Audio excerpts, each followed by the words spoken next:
She leaned in, kissed my cheek, and said, "Honey, grab the good champagne from the cellar." It was the way she said good, too casual, too rehearsed. A performance, maybe. Laughter echoed from upstairs. Her father's retirement toast was in full swing. Clinking glasses, hollow praise, empty futures. I took the steps down like I had hundreds of times before, but the air was wrong. The cellar was colder than I remembered, and there, on top of a wooden crate marked 98 Brunello, sat a sealed envelope with my name typed neatly on it. Inside, a termination letter.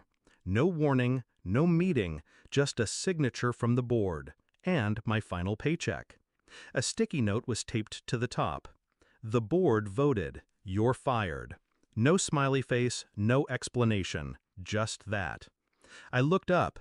A thin iron grate above the cellar let in light and sound. They were toasting, laughing. I heard her voice, my wife. "To new beginnings," she said. That's when I made the call. One number, no hesitation. And then I walked out of that house like it was already ash. The next morning, 38 missed calls, all from the corporate lawyer. 3 days passed before she came home. 3 days of silence, no apology, no explanation, just the soft slam of a purse on the marble counter, as if everything were still intact. She poured herself a drink, my whiskey, sat on the couch like nothing had happened. "I told them it wasn't personal," she said. It was, strategic. She didn't look at me when she said it, didn't have to. The truth wasn't in her words, it was in the ease of them. That night she touched me like a stranger. No warmth, no shame.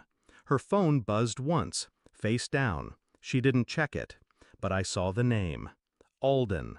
He was her father's CFO, now interim CEO. His wife had died 2 years ago. Car crash, no kids, no witnesses.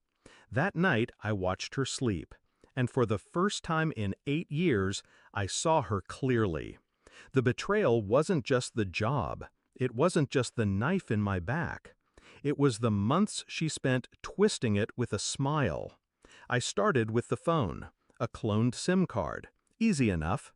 Most of their texts were deleted, but the backups weren't. Weeks, months, photos too. Nothing obscene, just intimate, quietly intimate. The kind of softness she hadn't given me in years. She called him A. He called her my reason. I didn't sleep much, didn't eat. I kept showing up. To meetings I wasn't invited to. Dinners I wasn't expected at. Silent, observing, smiling like a corpse in a tailored suit. I noticed things, her tells, the flick of her thumb when she lied, the way she glanced at her phone before answering questions she already knew the answers to. I found old receipts, hotel rooms billed under the company, DNA swabs on coffee mugs at home. Not because I thought we had kids, but because I needed a truth with teeth. 3 days later, the test came back. I was sterile, always had been. I remembered her miscarriage 2 years ago. I remembered how hard she cried. It wasn't grief, it was guilt. I placed the test results on her desk. No note, no warning, just the paper.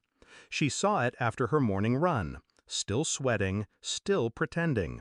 I watched from the kitchen. She didn't notice me. At first, she looked confused, then pale, then still. She didn't cry, didn't scream. She just sat for a long time. Eventually, she came into the kitchen, said nothing. I handed her a second envelope, the printed texts, the photos, the hotel receipts. And then, "I know," I said. Simple, final. Her face broke. Not with tears, those come from sorrow. This was something else. Exposure. That's what undid her. I walked into the boardroom 2 days later, 12 of them, Alden included.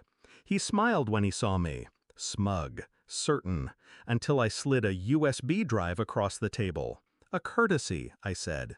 Inside, Every file, every message, every asset funnel, every ethics violation, Alden's offshore accounts, her fake invoices.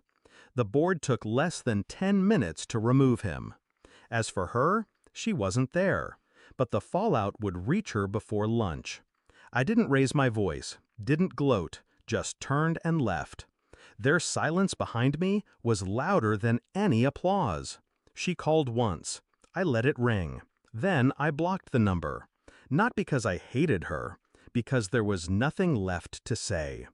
She burned the house, thinking I'd be buried in it. She didn't know I was already halfway out the door. The thing about betrayal is, it only works once. After that, everything is calculation. No anger, no heartbreak, just subtraction. The last thing I kept was the champagne, unopened, still in the cellar, still waiting.